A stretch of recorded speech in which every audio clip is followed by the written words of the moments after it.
my wrist when I step up on a diamond, diamond, diamond, diamond,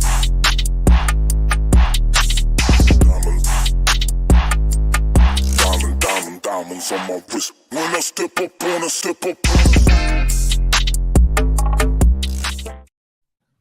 Hey, we are back live. The Freight Coach Morning Show coming to you from Phoenix, Arizona, the top transportation morning show out there right now. And I am joined by my friend, the armchair attorney, Mr. Matthew Leffler. Matt, what's going on, buddy? Thanks for coming back. We're in day 3 of my separate standalone entity, and it's going fantastic. It's fantastic. So thank you for having me here, Chris. I'm happy to be here. Dude, absolutely, man. I appreciate you joining me. Before we jump in, as always, I got to give a shout out to my friends over at VHub. They're the ones who make this show possible every single morning. Dan Merchant, what's up, buddy? It's a good friend of mine. Hey, VHub Trailer Report. You guys, asset reutilization is the wave of the future in freight, whether you're a broker or a carrier or alike. You can legitimately create a drop trailer pool with their tool. You got to think about it right now. When markets shift, you got to think about what we can control. What's the constant that doesn't change? And that's the fact that we need trailers. We need capacity for these shipments. So when you use a tool like VHub, for example, out there right now, if you have some power only carriers, you know what, but you have customers who need drop trailers, this is what they have. You guys can create a drop trailer pool at any of your customers' facilities. They have long-term rentals available right now out in Toronto. And then they also have in Glade Spring, Virginia, they have like multiple trailers that need to go up into Canada. So not only can you make money on that move, you also make money on the actual shipment itself.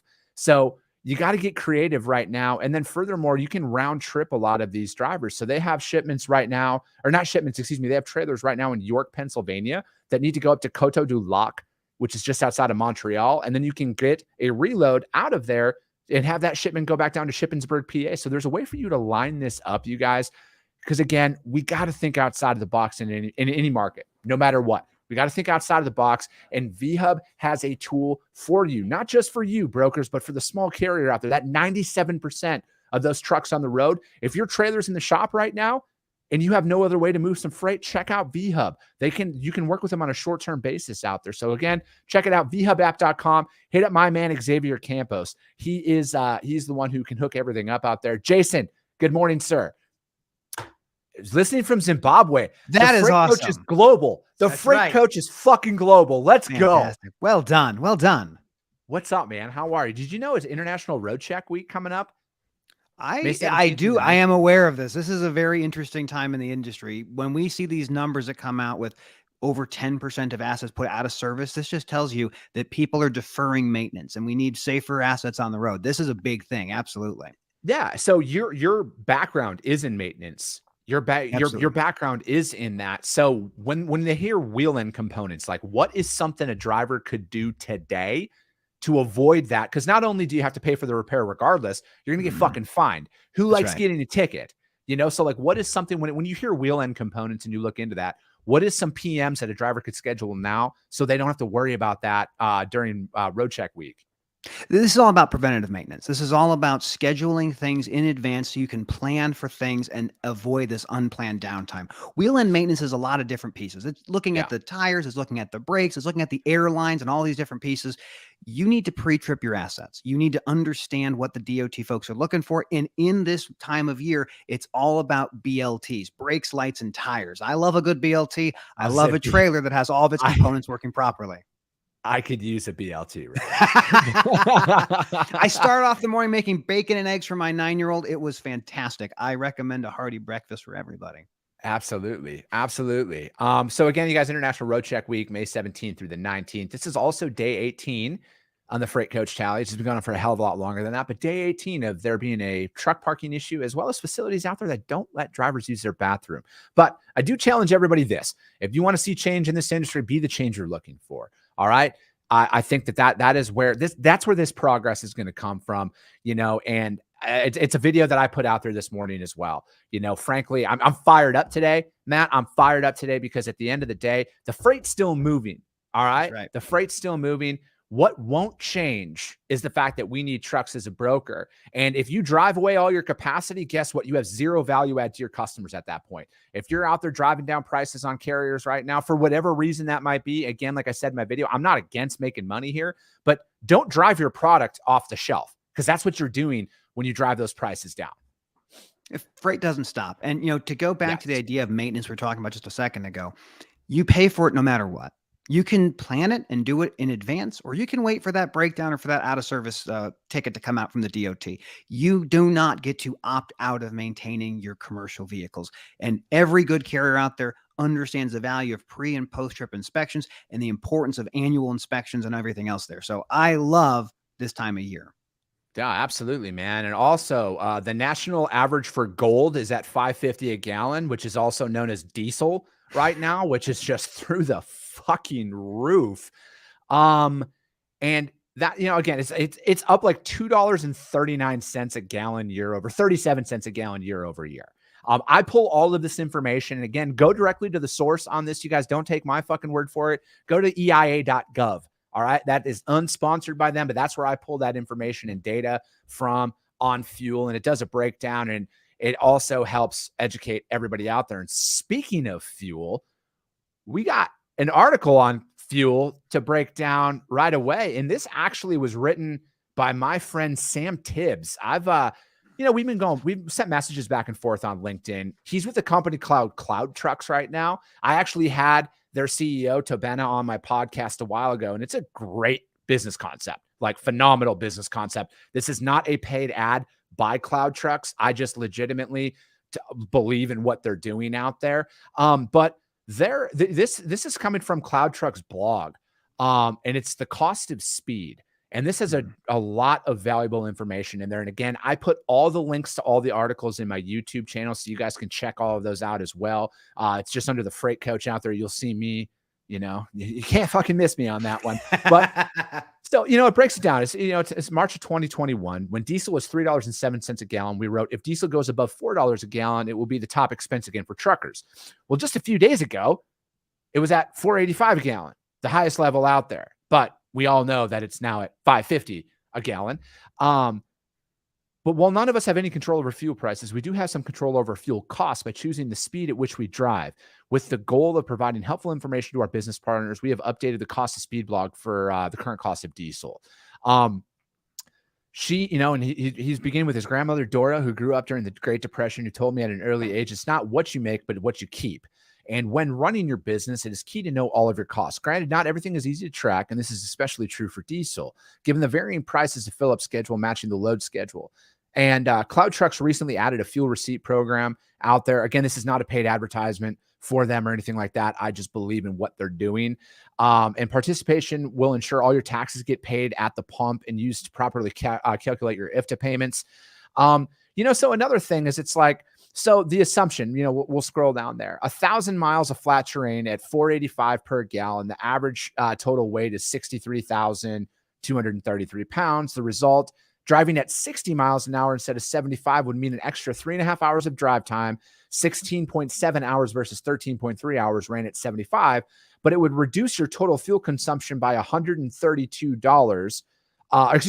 Your total fuel costs from $667 to $532.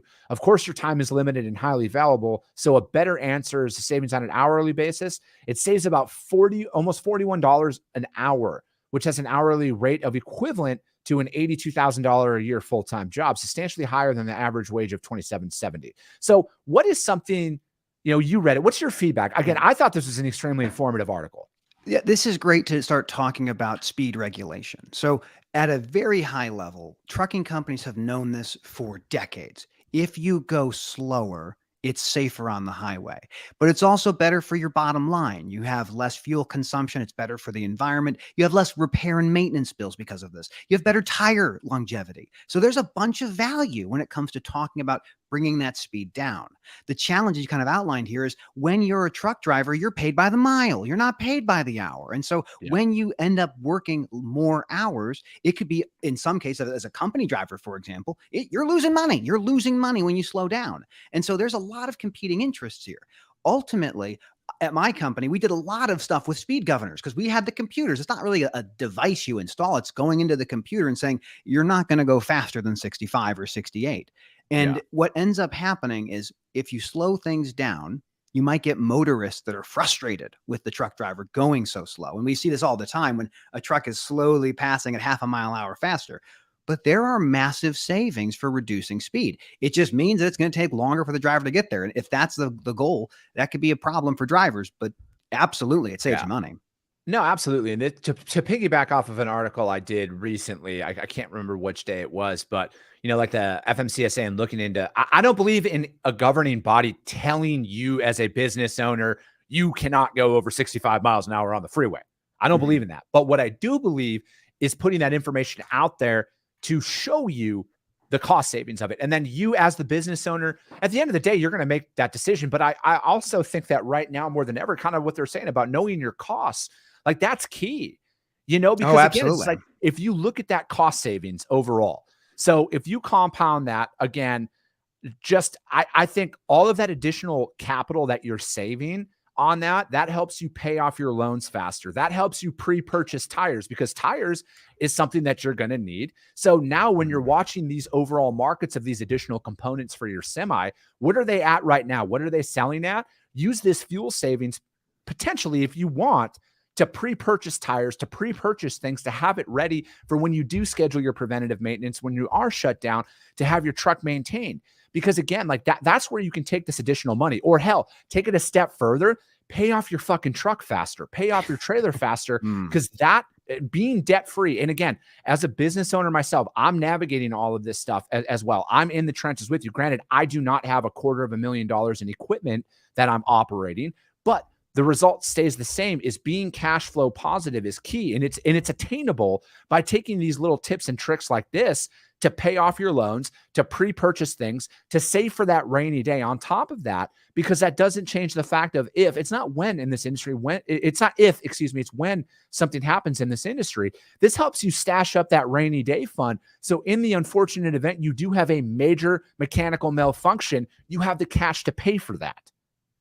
Oh, absolutely. I mean, at the end of the day, every business needs to understand their cost structure. And the article talks about fuel. Fuel is the biggest cost for nearly every single trucking company out there. The next biggest cost is your labor. The next biggest cost is your asset. And then maintenance and tires and insurance kind of fall behind that. You can't control a lot of things in this industry, but you can control exactly how fast you drive. And if driving allows you to save money on fuel, save money on repair, and save money on tires, that will help you weather this storm, because this is the nature of this business. It is cyclical. We are the front line of everything that happens because everything in this country is built on the supply chain. Warehousing, distribution, retail, manufacturing. It is supply chain, every little piece of it. No, absolutely. Renee Johnson, what's going on? How are you? Oh, I'm assuming you meant hola. It is. I am actually pretty much bilingual, but I won't drop some Spanish on the show, just because I'm nervous now, and all of a sudden I'll mess it up. I can do some German if you'd like. Nur ein bisschen Deutsch sprechen. Nur ein bisschen. There we go. There we go. But yeah, I just think that there's some great information out there, and again, I think like if you're starting a business, and again, it's like knowing your costs and knowing what is available and what resources are available to you.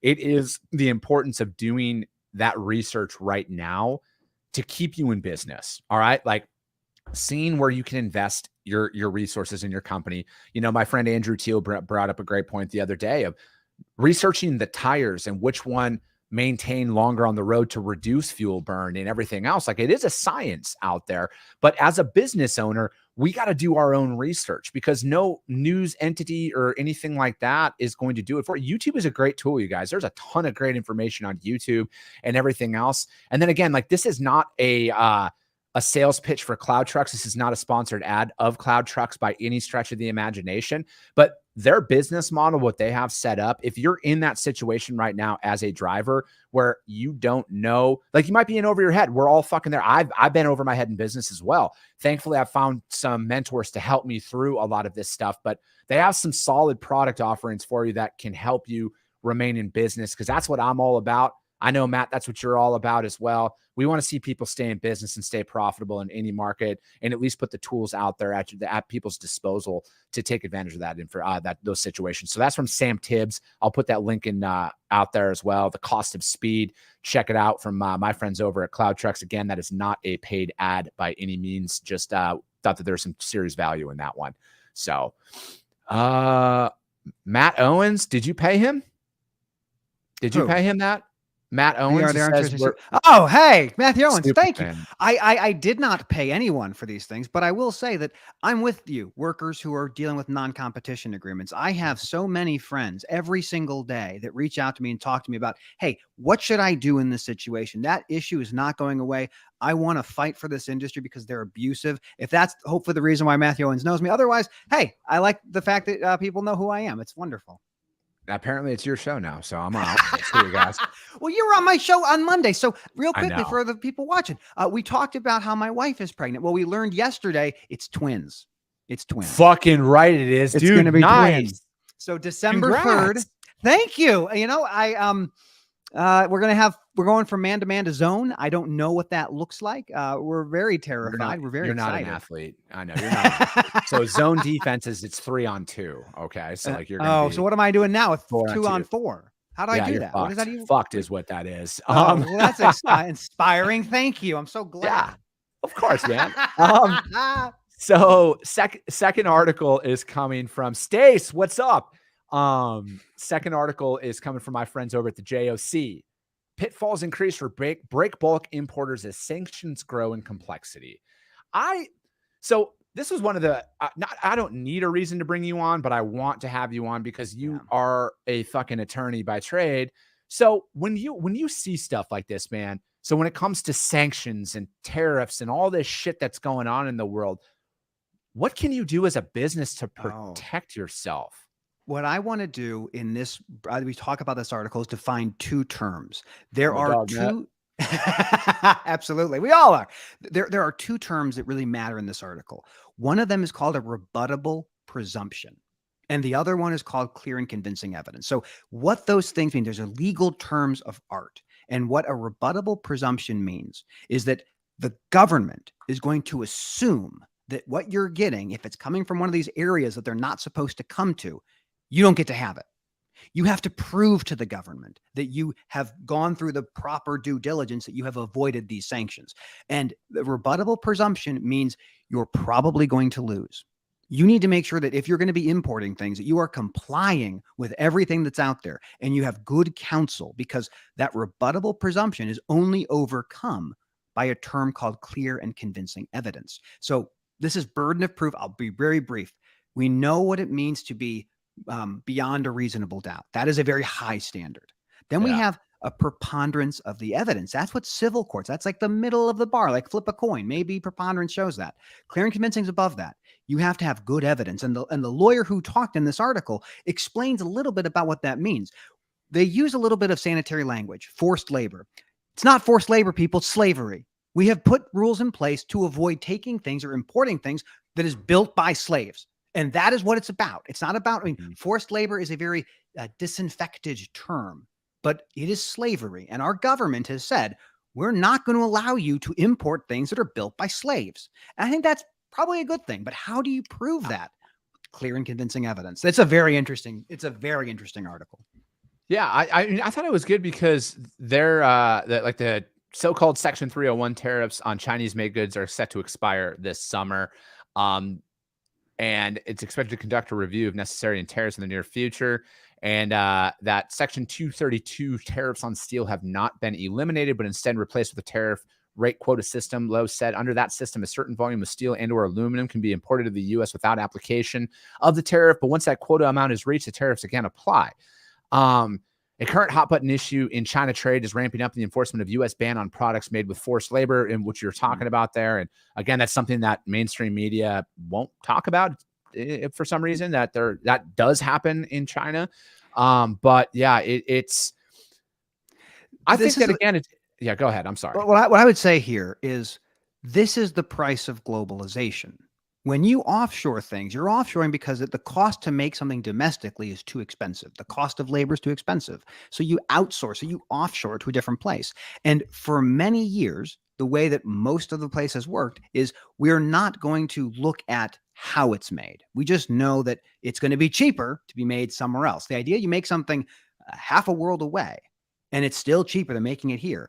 This is a natural consequence of how that works. And what this piece talks about, again, is the regulatory structure that we are starting to draw lines as to what things we're willing to take. And we're not looking to take things that are made by forced labor. Yeah. And I just think that, it's like you see a lot of this stuff. And again, I get that it might be cheaper to manufacture overall, but I think like what the current situation is showing and unfolding in Shanghai is how dangerous it truly is to have a bunch of dependence on foreign countries for our goods. I understand from a business perspective that it might be cheaper, but I also think that right now, just like with anything, man, in a changing market, whether it's a freight market or any market, there's an opportunity for somebody to come in and fucking stomp on some throats. So I think anybody out there, I truly believe in my heart of hearts that there will be a massive push for American made goods again, massive push. And there is a massive opportunity out there for individuals who are going to steel manufacturing. For example, that shit should be made in America. All right. That should be fucking made in America. We should incentivize it. I agree. We should incentivize Exactly. people to make things domestically. And that's the thing is like with that infrastructure bill that was put out there, remove that fucking caveat that said you have to buy it in America unless. Like there should be no fucking unlesses when it comes to our infrastructure and everything. We have the resources here. We have the people here to develop it. We are the greatest fucking nation on earth, and that should remain that way. I agree with you, but as long as, this is just not a political thing, but generally speaking, corporate leaders have to maximize shareholder value, and to maximize shareholder value is not, this is what happens. The thing that I would tell people is if they could offshore truck drivers, mechanics, and dock workers, they would, because that's the nature of it. We are the most important part of this entire system because we move it. Half the cost of a good is actually the final mile or the distribution of that item. The cost of human beings to move things around is impossible to replicate with machines right now. And that's why supply chain will be resilient in this market. And as we continue to have shortages of components and everything else, we are everything. Yeah, Teal brings up a great point here. Cheaper to make it in China, but ships piling up off of California. We couldn't get them off the boat here in the U.S. Supply chain breaks down. There is no. That's a great point. There's a great piece. Our mutual friend Lauren Began and Britton Ladd were on a piece with CNBC a few months ago, and they talk about how Amazon was chartering smaller vessels to go through the Panama Canal, go to the port of Savannah, Houston, New Jersey, and offload much more rapidly. There's only a handful of ports in the West Coast that can handle these big boats. So we do have this problem of not having enough ports to move this stuff, but there are ways around it. It's just people got to be willing to pay for it.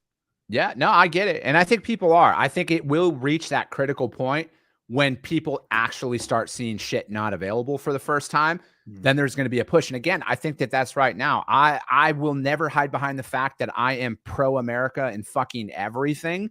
And that needs to be a hard look into how this is done. The supply chain, the fact that there are countries out there that can literally shut down and cut off their access to the outside world should be a massive fucking red flag to anybody here in the United States of America. But it also should be a massive sign that says golden fucking opportunity. If you want to go into business and you specialize in that shit, do it now, because there will be a massive push for made in America goods here. I know my consumerism has shifted towards that. I get behind companies that are like, for my coffee, for example, I would love to have Black Rifle Coffee jump on board here.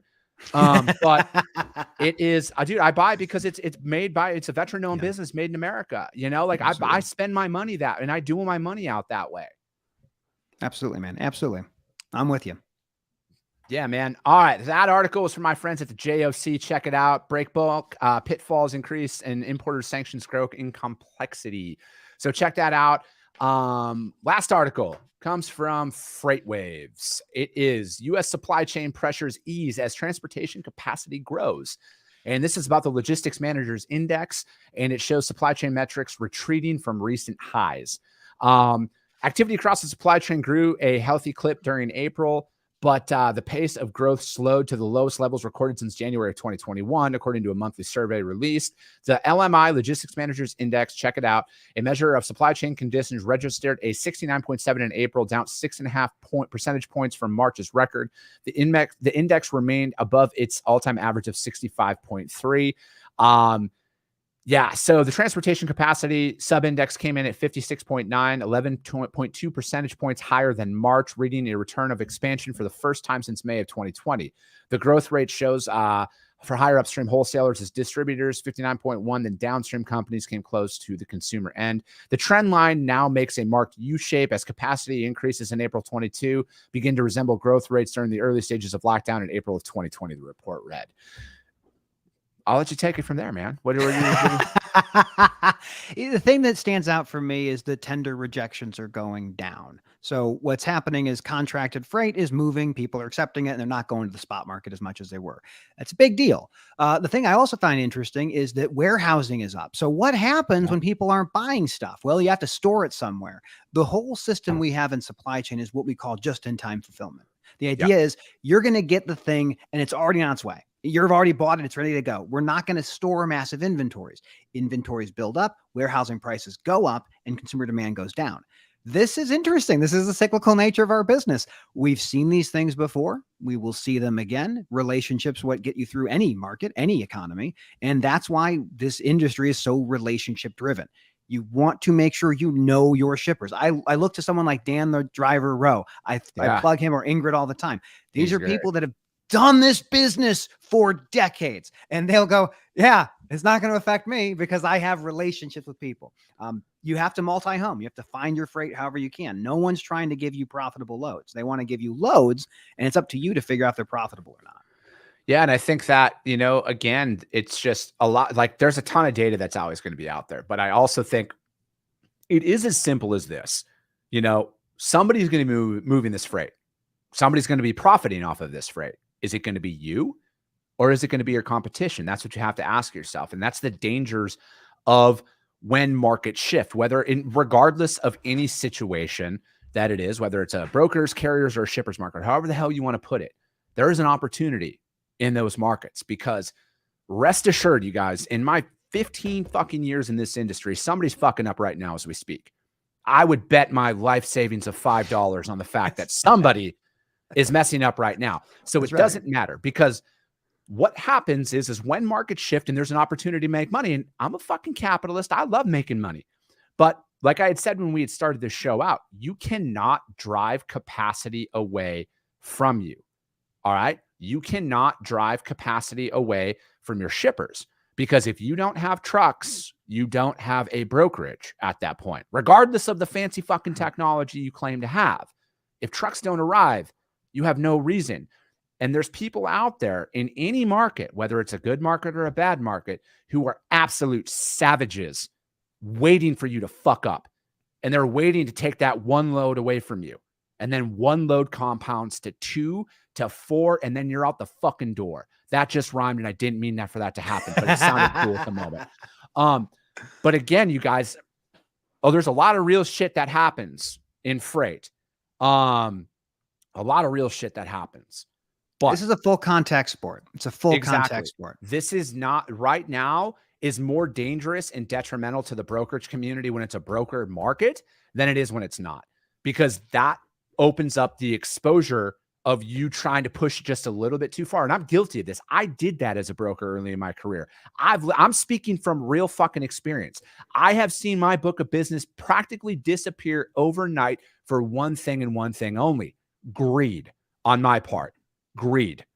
Because what happens is when you push that rate down, you're a backup option for that carrier, and they're looking for a more profitable load, and then boom, you fall off. And then either you fail or on that shipment, or you have a really hard conversation with your manager. We need to lose $1,000 on this load. And your manager in most realities and be like, that ain't fucking happening. So you lose the customer, and then you start over at square one.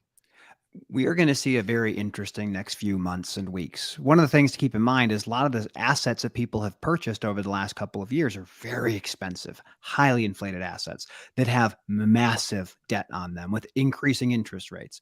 There may be a capacity crunch. There may be businesses that have over leveraged themselves. To your point earlier, debt is the enemy of growth. It is the enemy of growth. Now, so many companies live the life of I cake in money, I burn it immediately, and I go out and get another loan or I raise more money. And that will work in good times. Good times raise all the ships. Everyone has a great time. But when the water starts to recede, only a handful of companies that are prepared for this are going to be ready for it. And these are things we have to keep in mind. I mean, there's going to be a very interesting few months ahead of us. It is, but it's also an opportunity. It doesn't have to be, it doesn't mean, it doesn't mean that you're going to go out of business. All right. It You're means right. that you have to look at your costs. You have to look at how you're operating to sustain through this market shift, whether it's a good or a bad. I think that if you're making additional capital, pay off that debt, pre-buy the goods that you're going to need, as in tires and everything else, and become cash flow positive as soon as possible. I think that getting out of debt has got to be your major focal point that's out there right now. And there is a way, there's a solution out there, you guys. There is a massive solution. There's a massive opportunity in any market. It does not matter. But these are those situations where you really have a clear vision on if this is for you or not. But this industry is for everybody. There's a reason why 97% of the trucks on the road are small business. There's a reason for that. Remember that. If they can make it, you can fucking make it. It just takes a little bit of a turn. Yeah, that article was from Freight Waves. It is the transportation capacity up, price hikes slow in April.